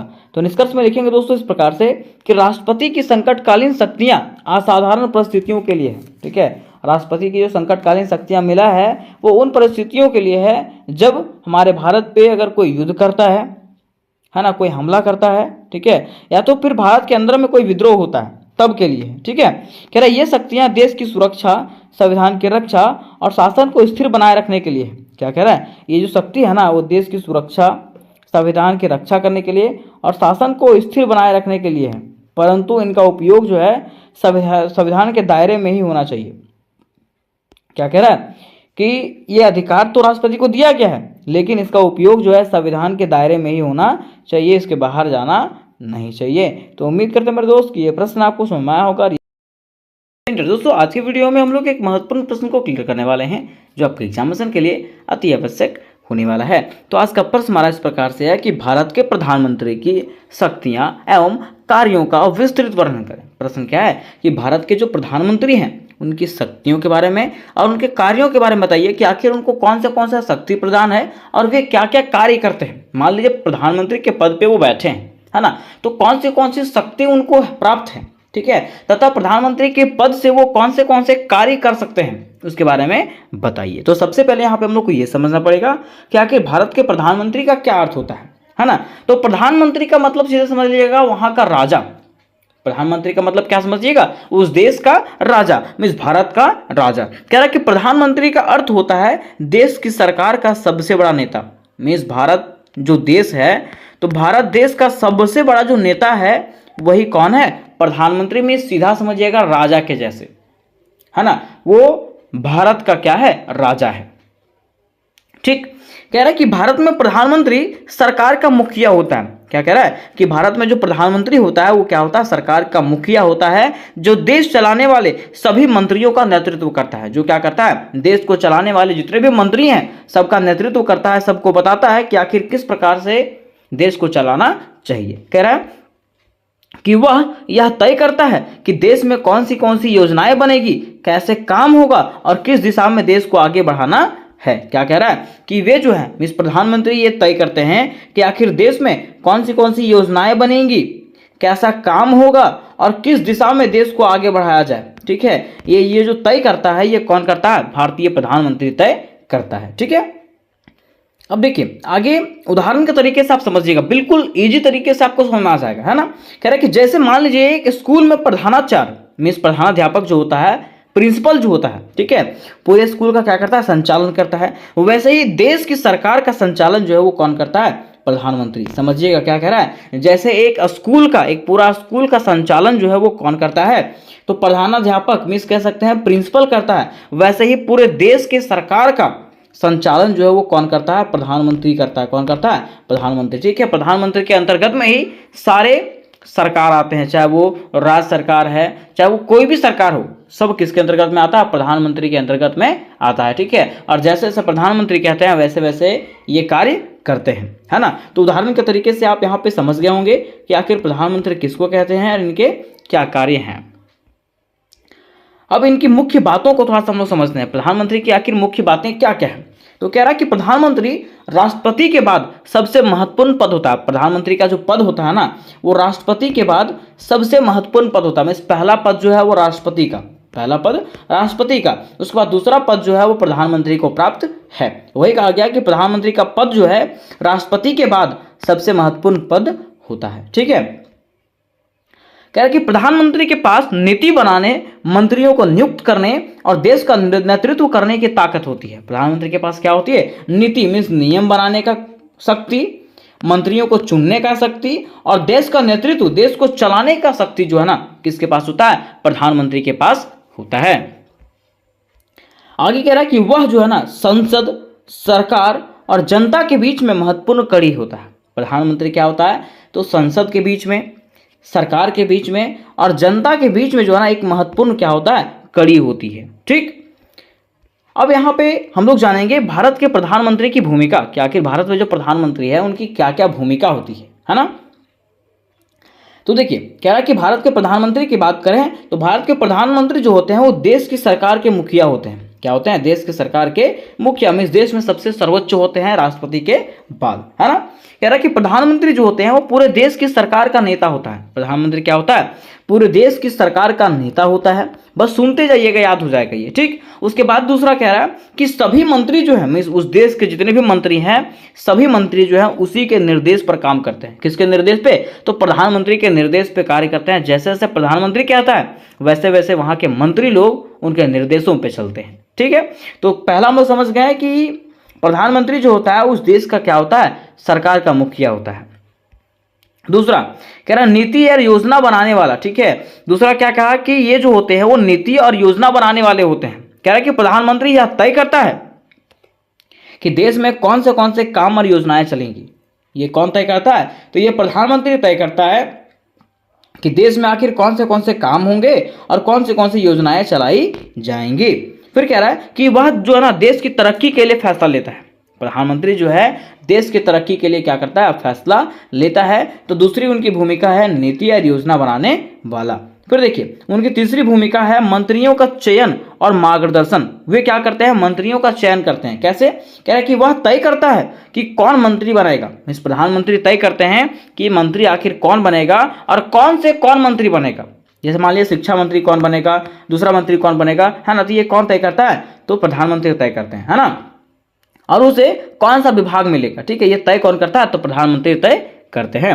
कह रहा है कि वह जो है नेक्स्ट पॉइंट में कि वह जो है सभी मंत्रियों को मिलाकर के टीम की तरह काम करता है। मीन्स प्रधानमंत्री क्या करते हैं, तो प्रधानमंत्री सारे मंत्रियों को एक साथ मिला करके, है ना, एक टीम बना करके जो है ना वो कार्य करते हैं। ठीक है, एक टीम वर्क में काम करते हैं वो कौन, प्रधानमंत्री। ठीक, चौथा इनका भूमिका है संसद में सरकार का प्रतिनिधित्व। किनका? प्रधानमंत्री क्या करते हैं? संसद में सरकार का प्रतिनिधित्व करते हैं। कैसे? कह रहा है कि संसद में, इस लोकसभा में, संसद मतलब क्या होता है? लोकसभा, ठीक है। तो लोकसभा में प्रधानमंत्री जो है ना सरकार की तरफ से क्या करता है? बोलता है। सरकार की तरफ से ये होते हैं। कह रहे कि वह वहां सवालों के जवाब देता है और बहस में हिस्सा लेता है, ठीक है। कौन? तो प्रधानमंत्री क्या करते हैं? वहां पे संसद में होने वाले सवालों के जवाब देते हैं और वहां के जो बहस होते हैं उसमें वो हिस्सा लेते हैं। आगे पांचवा उनका जो भूमिका है वो है राष्ट्रपति से संपर्क का माध्यम, है ना। कह रहा है कि प्रधानमंत्री जो होते हैं वो राष्ट्रपति और मंत्रियों के बीच में संपर्क बनाए रखता है। प्रधानमंत्री क्या करता है? तो राष्ट्रपति और मंत्रियों के बीच में संपर्क बना करके रखते हैं, है ना। नेक्स्ट हमारा कह रहा है कि राष्ट्रपति को सारे कामों की जानकारी देता है। राष्ट्रपति को सारे कामों की जानकारी कौन देता है? तो राष्ट्रपति को सारे कामों की जानकारी जो है वो प्रधानमंत्री देता है। कौन देता है? प्रधानमंत्री देता है, ठीक है। अब छठा उनकी भूमिका की बात करें तो छठा उनका भूमिका है विदेशों से संबंध बनाना। प्रधानमंत्री क्या करते हैं? विदेशी देशों के साथ में जो है ना अच्छे संबंध बनाता है। वही कह रहा है कि वह जो है दूसरे देशों से अच्छे संबंध बनाता है और समझौते करता है। तो कौन करता है? प्रधानमंत्री। कौन करते हैं? प्रधानमंत्री, ठीक है। फिर 7 नंबर की बात करें, 7 नंबर जो भूमिका है उनका कह रहा है आपातकालीन समय में नेतृत्व। जब भारत में कोई आपातकाल समय आ जाता है, कोई संकट घड़ी आ जाती है, उस समय उसका नेतृत्व जो है प्रधानमंत्री करते हैं। वही कह रहा है कि जब देश में कोई संकट आता है तो प्रधानमंत्री पूरे देश को संभालता है। तो प्रधानमंत्री क्या करते हैं? पूरे देश को संभालते हैं। तो यहां तक हम लोगों ने देखा कि आखिर प्रधानमंत्री की क्या क्या भूमिका रही। अब हमारा क्वेश्चन में ये पूछा था कि प्रधानमंत्री की शक्तियों के बारे में बताइए और उनके कार्य के बारे में बताइए। तो इनके भूमिका में जो है ना इनके शक्तियां और कार्य तो आ ही गई, लेकिन हम लोग इसको सेपरेट करके विस्तार से जानते हैं कि आखिर इनकी क्या क्या शक्तियां हैं और क्या क्या कार्य हैं। तो कह रहा है कि प्रधानमंत्री की शक्तियों को मुख्य रूप से 5 भागों में बांटा जा सकता है ना। पहला है मंत्रिपरिषद का नेतृत्व करना। मीन्स कह रहा है कि प्रधानमंत्री जो है मंत्रिपरिषद के प्रमुख होते हैं, है ना। वह मंत्रियों की नियुक्ति और त्यागपत्र की सिफारिश राष्ट्रपति से करता है। वो मंत्रियों को कैसे चुनेंगे, ठीक है, और किनको त्यागपत्र देंगे, इसका सिफारिश जो है प्रधानमंत्री राष्ट्रपति से करते हैं। कह रहा है कि वह जो है मंत्रियों को कार्यों का बंटवारा करता है। वो क्या करता है कि कौन से मंत्री कौन से कार्य करेंगे उसका बंटवारा करते हैं और सभी नीतिगत निर्णयों में अंतिम राय उसकी होती है। किसकी? प्रधानमंत्री की, ठीक है। जितने भी नीति बनाए जाएंगे, जितने भी नियम बनाए जाएंगे, उसमें से उनका अंतिम राय होता है। तथा मंत्रिपरिषद की बैठक बुलाना और उनकी अध्यक्षता करना ही उनका कार्य होता है, ठीक है। और वे क्या करते हैं? मंत्रिपरिषद की बैठक बुलाते हैं और उसकी अध्यक्षता वे करते हैं। कौन? प्रधानमंत्री, है ना। तो ये उनकी पहली कार्य और शक्ति है, क्या? मंत्रिपरिषद का नेतृत्व करना। दूसरा उनका कार्य और शक्ति कह सकते हैं कार्यपालिका शक्तियां। क्या है? कार्यपालिका शक्तियां। कह रहा प्रधानमंत्री देश के प्रशासन का संचालन करता है। प्रधानमंत्री क्या करता है? देश के प्रशासन का संचालन करता है। वे जो है विभिन्न मंत्रालयों में कामकाज का निरीक्षण करता है तथा सभी महत्वपूर्ण सरकारी निर्णयों में उनकी भूमिका होती है। किनकी? प्रधानमंत्री की, है ना। तीसरी बात करें तो तीसरा उनका जो कार्य है और शक्ति है वो है विधायी शक्तियां। क्या है? विधायी शक्तियां। कह रहा कि प्रधानमंत्री संसद में सरकार का नेतृत्व करता है। प्रधानमंत्री क्या करता है? संसद में सरकार का नेतृत्व करता है तथा संसद में सरकार की नीतियां और बजट पेश करता है। कौन? प्रधानमंत्री क्या करता है? संसद में सरकार की नीतियां और बजट को पेश करता है कि आखिर सरकार कौन सी नीति बना रही है और कौन सा बजट तैयार की है। चौथा उनका शक्ति जो है वो है नीति निर्माण और योजनाएं। प्रधानमंत्री क्या करता है? नियमों को बनाता है और योजनाओं को तैयार करता है। वही कह रहा है कि प्रधानमंत्री देश की आर्थिक, सामाजिक और विदेश नीति तय करता है। कौन? प्रधानमंत्री, है ना। वह जो है नीति आयोग के अध्यक्ष होते हैं। प्रधानमंत्री कौन होते हैं? तो नीति आयोग के अध्यक्ष होते हैं। वे राष्ट्रीय और अंतर्राष्ट्रीय स्तर पर विकास की योजनाओं को दिशा देते हैं। कौन? तो प्रधानमंत्री क्या करते हैं? भारत के राष्ट्रीय और अंतर्राष्ट्रीय स्तर पर जो है ना विकास की योजनाओं को दिशा ये देते हैं। मीन्स बताते हैं कि आखिर किस प्रकार से भारत का विकास किया जाना चाहिए। फिर देखिए पांचवा उनका जो भूमिका है, मीन्स कह सकते हैं पांचवा उनका जो शक्ति है और कार्य है वो है राष्ट्रपति और राष्ट्र का प्रतिनिधित्व भूमिका। कह रहा है कि प्रधानमंत्री राष्ट्रपति और मंत्रिपरिषद के बीच संपर्क सूत्र का कार्य करता है। प्रधानमंत्री क्या करता है? तो राष्ट्रपति और मंत्रिपरिषद के बीच में संपर्क बनाता है, ठीक है, इसको जोड़ के रखता है ना, वह जो है राष्ट्रपति के सरकार के कार्य की सूचना देता है। वे क्या करते हैं, तो राष्ट्रपति को सरकार के कार्य की, आखिर सरकार क्या कार्य कर रही है, इसका सूचना जो है राष्ट्रपति को वे देते हैं। कह रहा है कि उसके साथ साथ प्रधानमंत्री विदेशों में भारत का प्रतिनिधित्व करता है। क्या कह रहा है, उसके साथ साथ प्रधानमंत्री क्या करता है, तो विदेशी देशों में जो है ना, या तो विदेशों में जाकर के भारत का प्रतिनिधित्व करता है और अंतर्राष्ट्रीय बैठकों में भाग लेता है। कौन भाग लेता है, तो प्रधानमंत्री, है ना। तो यहां से दोस्तों हम लोगों ने भारतीय प्रधानमंत्री के कार्य और शक्तियों को विस्तृत रूप से जान गया। अब अंत में बारी आती है इसके निष्कर्ष का। तो निष्कर्ष में दोस्तों इस प्रकार से लिखेंगे हम लोग कि प्रधानमंत्री की भूमिका बहुत बड़ी और जिम्मेदारी भरी होती है। इसकी प्रधानमंत्री की जो भूमिका होती है ना, वो बहुत बड़ी होती है और जिम्मेदारियों से भरी हुई होती है। वह जो है देश की दिशा तय करता है, सरकार चलाता है और लोगों की भलाई के लिए काम करता है। कौन, तो भारत के प्रधानमंत्री, है ना। तो उम्मीद करते हैं मेरे दोस्त कि ये प्रश्न आपको क्लियरली समझ में आया होगा।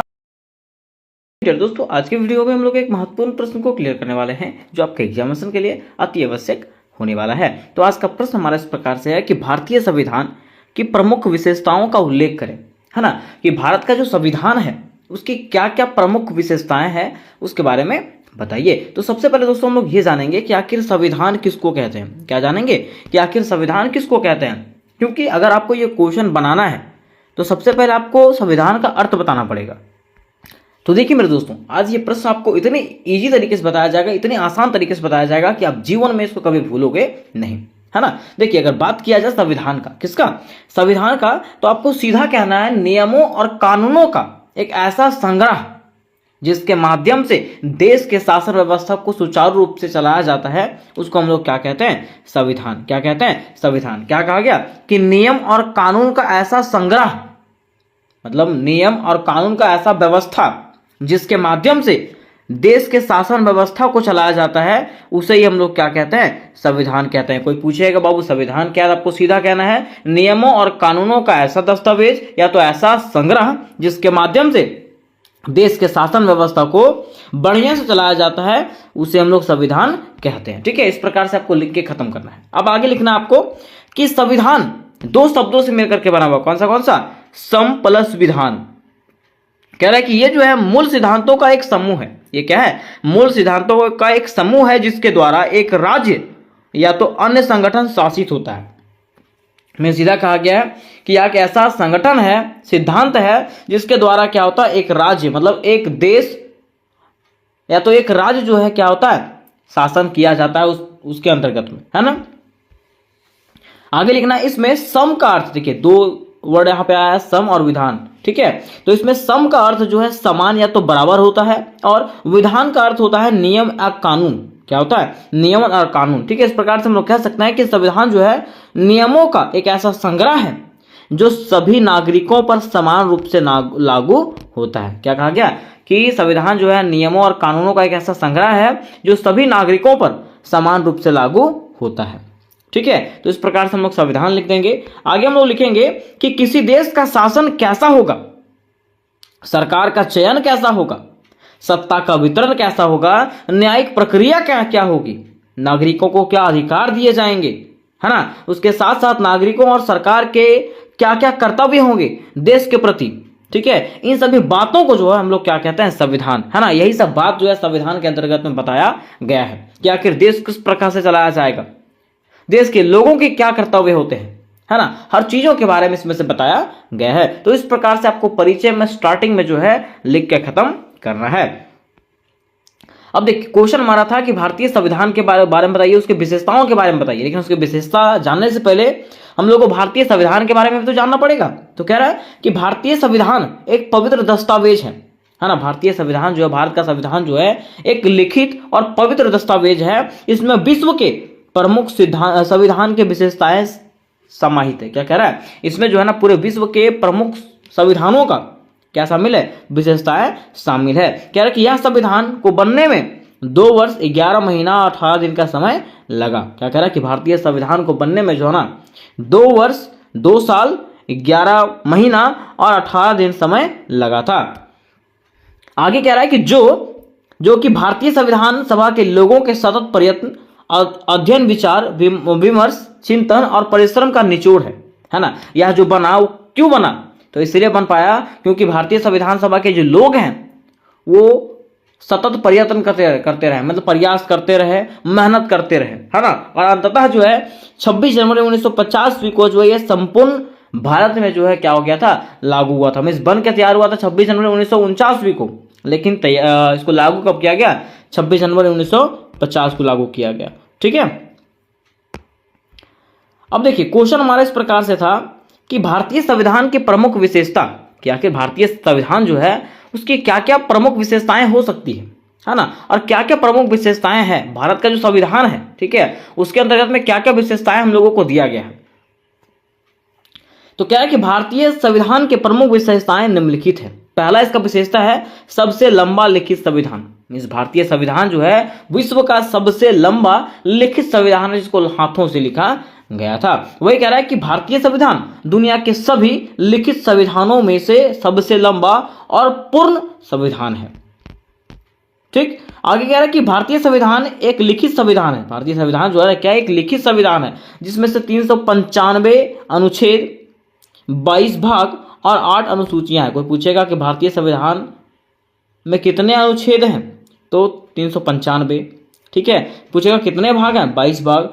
पूछेगा कितने अनुसूची है, तो 8 अनुसूची। ठीक है, कह रहा संशोधनों के पश्चात इसमें सुधार करने के बाद भी वर्तमान में इसके 450 से अधिक अनुच्छेद हैं, है ना, 25 भाग हैं और 12 अनुसूचियां हो चुकी है। ठीक है, मीन्स देखिए वो तो पहले था, लेकिन अब जब इसमें संशोधन किया गया, सुधार किया गया, तो सुधार करने के बाद जो अभी भी जो है इसमें 450 से अधिक क्या अनुच्छेद हैं, 25 भाग है और 12 अनुसूचियां इसमें शामिल है। कह रहा है कि यह जो है इसकी विस्तृतता, मतलब बड़ा पैमाना और समावेशिता को दर्शाता है। ठीक है, ये दिखाता है कि हमारा भारतीय संविधान जो है वो कितना बड़ा है और लिखित संविधान है। तो ये इसकी पहली विशेषताएं थी।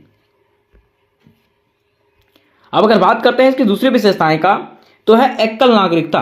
क्या है, एकल नागरिकता। अब एकल नागरिकता मतलब क्या है, कह रहा भारतीय संविधान के तहत सभी भारतीय लोगों को एक नागरिकता प्रदान किया गया। क्या कह रहा है कि भारतीय संविधान के तहत जो है ना, सभी भारतीय लोगों को जो है एक नागरिकता प्रदान किया गया, है ना। कोई भी व्यक्ति किसी निश्चित राज्य या केंद्र शासित प्रदेश में निवास करता हो सकता है, ठीक है, लेकिन उसकी नागरिकता भारतीय ही रहेगी। इसमें क्या कहा गया कि चाहे वो व्यक्ति भारत के कोई भी कोने में क्यों ना रहे, कोई भी केंद्र शासित प्रदेश में क्यों ना रहे, लेकिन उसकी नागरिकता जो है सिर्फ क्या रहेगी, भारतीय ही रहेगी। मीन्स एक ही नागरिकता मिलेगा उसको। आगे कह रहा है कि संविधान के अनुसार 26 जनवरी 1950 को भारत में निवास करने वाला और भारत में जन्मा प्रत्येक व्यक्ति भारत का निवासी है। क्या कह रहा है कि 26 जनवरी 1950 को भारत में निवास करने वाला, मीन्स उस समय जो भारत में निवास कर रहे थे, और भारत में जन्मा प्रत्येक व्यक्ति जो है ना, भारत का क्या है, निवासी है।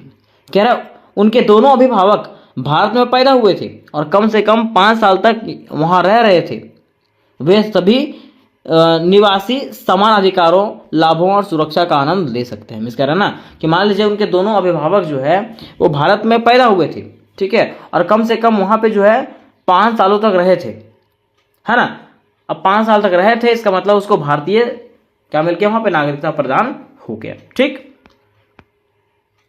फिर इसकी तीसरी विशेषता जो है वो है संविधान की प्रस्तावना।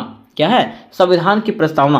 कह रहा है कि भारतीय संविधान की प्रस्तावना में भारत को संप्रभुत्व, समाजवादी, पंथनिरपेक्ष, लोकतांत्रिक गणराज्य कहा गया। क्या कहा गया, भारतीय संविधान के प्रस्तावना में जो है ना, भारत को संप्रभुत्व कहा गया, समाजवादी कहा गया, धर्मनिरपेक्ष कहा गया, ठीक है, लोकतांत्रिक गणराज्य कहा गया, है ना। और यह जो है क्या दिखाता है, तो न्याय, स्वतंत्रता, समानता और बंधुत्व जैसे मूल्यों की स्थापना करता है। क्या कि भारत में लोकतंत्र की स्थापना किया गया। भारत में क्या किया गया, लोकतंत्र की स्थापना किया गया, जिससे यहाँ का शासन जनता के हाथों में सुरक्षित हो गई। जिससे क्या हुआ, यहाँ का जो शासन व्यवस्था है वो जनता के हाथों में क्या हो गया, सुरक्षित हो गया। ठीक है, अब देखिए चौथा हमारा है धर्मनिरपेक्षता। क्या है, धर्मनिरपेक्षता, जो इसकी चौथा विशेषता है। धर्मनिरपेक्षता मतलब यहाँ पे बहुत सारे धर्म के लोग निवास करते हैं। मीन्स भारत एक ऐसा जगह है, एक ऐसा प्लेस है जहां पे बहुधर्मी लोग निवास करते हैं। मीन्स बहुत तरह के धर्म के लोग जो है ना यहाँ पे निवास करते हैं। वही कह रहा है कि भारत एक धर्मनिरपेक्ष राष्ट्र है, जहां राज्य की किसी विशेष धर्म को ना तो बढ़ावा दिया जाता है और ना ही किसी के विरुद्ध होता है। सभी नागरिकों को समान धार्मिक स्वतंत्रता प्राप्त है। ठीक है, मीन्स देखिए भारतीय संविधान एक ऐसा संविधान है जिसमें धर्म के आधार पे लोगों को बांटा नहीं गया है। ठीक है, सभी को जो है समान अधिकार दिया गया, चाहे वो कोई भी धर्म कोई भी जाति के क्यों ना हो। फिर इनकी पांचवी विशेषताओं की बात करें तो पांचवा विशेषता है मौलिक अधिकार। क्या है? मौलिक अधिकार जो लोगों के जीवन की रक्षा करता है। क्या कह रहा है कि भारत के संविधान की महत्वपूर्ण विशेषताओं एवं उपलब्धियां, इसमें मौलिक अधिकारों का समाहित होना है। ठीक है, मैं कह रहा ना कि भारतीय संविधान की जो महत्वपूर्ण विशेषता है और जो लोगों के लिए सबसे महत्वपूर्ण विशेषता है वो क्या है? मौलिक अधिकार का इसमें शामिल होना। कह रहा है कि वर्षों से दासता के अधीन रहे भारत के वासियों के लिए यह मौलिक अधिकार एक वरदान एवं उपहार स्वरूप है। इस कई सालों भारत के लोग जो है ना क्या रहे? दासता के अधीन रहे, मीन्स गुलामी के अधीन रहे। ठीक है, और जब गुलामी के अधीन रहे और जब लोगों को आज़ादी मिला उसके बाद यहाँ पे लोगों को क्या मिला? तो मौलिक अधिकार मिला। मीन्स लोगों को जो है 6 प्रकार के अधिकार मिले, है ना, जो इसके लिए वरदान और उपहार के समान है। कह रहा कि इन मूल अधिकारों का मुख्य उद्देश्य भारत के नागरिकों को उनके अपने अधिकारों से अवगत कराना है ताकि वे लोग अपने अधिकार के बारे में जान सके। ठीक है, अब देखिए ये जो मौलिक अधिकार है उसका मतलब क्या है? तो मौलिक अधिकार का मतलब है कि लोगों का अधिकार कि आखिर उनके पास क्या क्या अधिकार प्राप्त है ताकि वे अपने जीवन को जो है अपने अधिकारों के बारे में जो है जान सके और किस प्रकार के अधिकार जो है उन्हें प्राप्त है उनकी जानकारी ले सके। कह रहा कि संविधान के भाग 3 में नागरिकों के निम्नलिखित मूल अधिकारों का उल्लेख किया गया। क्या कह रहे हैं? संविधान के भाग 3 में जो है ना नागरिकों के मूल अधिकारों का क्या किया गया? उल्लेख किया गया है। आगे कह रहा है कि संविधान के भाग 3 में नागरिकों को 6 मौलिक अधिकार प्रदान किया गया। क्या कह रहा है कि संविधान का जो भाग 3 है उसमें से नागरिकों को 6 प्रकार के मौलिक अधिकार प्रदान किया गया। जैसे कि मैंने आपको बताया, पहला अधिकार जो है समानता का अधिकार। इसमें कहा जाता है कि प्रत्येक लोग एक समान है, चाहे वो कोई भी धर्म का हो कोई भी जाति का हो, सभी लोग क्या है? एक समान है ना। दूसरा स्वतंत्रता का अधिकार कि सभी लोग जो है स्वतंत्र है, चाहे वो अपना निर्णय लेने के लिए कोई भी काम करने के लिए वो क्या है? स्वतंत्र है। तीसरा शोषण के विरुद्ध अधिकार। मान लीजिए अगर आपका कोई शोषण करता है, ठीक है, तो आपको अधिकार प्राप्त है कि आप क्या कर सकते हैं? उसके खिलाफ कार्रवाई कर सकते हैं। चौथा धार्मिक स्वतंत्रता का अधिकार, है ना, धर्म के प्रति भी आप क्या है? आजाद है, कोई भी धर्म को आप अपना सकते हैं। पांचवा सांस्कृतिक और शैक्षणिक अधिकार। ठीक है, संस्कृति का अधिकार और शिक्षा का अधिकार जो हम लोगों को प्राप्त है। फिर छठा जो है संवैधानिक उपचारों का अधिकार। तो ये 6 मौलिक अधिकार जो हम लोगों को प्राप्त है जो भारतीय लोगों के लिए मीन्स वहां के नागरिकों के लिए क्या है? बहुत ही महत्वपूर्ण है। कहा जाता है कि ये अधिकार लोकतंत्र की आत्मा माने जाते हैं। ठीक है, ये जो अधिकार हैं ये क्या माना जाता है? लोकतंत्र की आत्मा, क्योंकि हम लोग हमारा देश जो है लोकतांत्रिक है ना, और लोगों के अनुसार से यहाँ पे शासन व्यवस्था चलाया जाता है। ठीक है, तो ये जो 6 मौलिक अधिकार है इससे क्या होता है? लोग अपने अधिकारों के बारे में जान पाते हैं, इसलिए ये 6 मौलिक अधिकारों को जो है लोकतंत्र की आत्मा कहा गया है। तो छठा इसका विशेषता है मूल कर्तव्य। क्या है? मूल कर्तव्य। मान लीजिए आप भारत में रह रहे हैं, ठीक है, तो भारत में जब रह रहे हैं तो आपका भी कोई ना कोई कर्तव्य अवश्य होगा। तो वही कह रहा है कि भारतीय संविधान के तहत भारत के प्रत्येक नागरिक का यह कर्तव्य होगा कि वह जो है सबसे पहले कि संविधान का पालन करे और उनके आदर्शों, संस्थाओं, राष्ट्रध्वज और राष्ट्रगान का आदर करे। देखिए पहला नागरिकों का जो कर्तव्य है वो क्या है कि संविधान का पालन करना। दूसरा उनके आदर्शों, संस्थाओं, राष्ट्रध्वज और राष्ट्रगान का आदर करना। ठीक है, कि जो भी भारत का राष्ट्रध्वज है, जो भी राष्ट्रगान है उसका क्या करे? सम्मान करे। ये पहला बात कहा गया। दूसरा कहा गया कि स्वतंत्रता के लिए हमारे राष्ट्रीय आंदोलन को प्रेरित करने वाले को हृदय में संयोजे रखें और उनका पालन करें। ठीक है, क्या कह रहा है कि हमारे आज़ादी के लिए जो भी राष्ट्रीय आंदोलन चालू किए थे, है ना, उनको अपने दिल में बसा करके रखें। ठीक है, और उनका सम्मान करें, उनका पालन करें। तीसरा कह रहा है कि भारत की प्रभुता, एकता और अखंडता की रक्षा करें। ठीक है, भारत की एकता को टूटने ना दें, है ना, इसकी रक्षा करें। चौथा इसका कर्तव्य है देश की रक्षा करें और आहवान किए गए राष्ट्रों की सेवा करें। क्या कह रहा है कि अपने देश की क्या करना है? रक्षा करना है। फिर आगे जो महत्व है, जो हम लोगों का कर्तव्य है वो है भारत के सभी लोगों में समरसता और समान भाईचारे की भावना का निर्माण करें, है ना।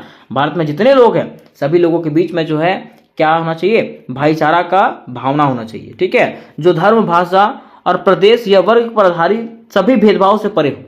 जो कैसा हो, तो जो ना धर्म को मानता हो ना जाति को मानता हो, ठीक है, ये सब ना मान करके एकजुट होकर के रहे। क्या रहा कि तथा ऐसी प्रथाओं का त्याग करे जो स्त्रियों के सम्मान के विरुद्ध हो, है ना। और ऐसी प्रथाओं को हम लोग को हटा देना है जो क्या हो, स्त्रियों के सम्मान के विरुद्ध हो।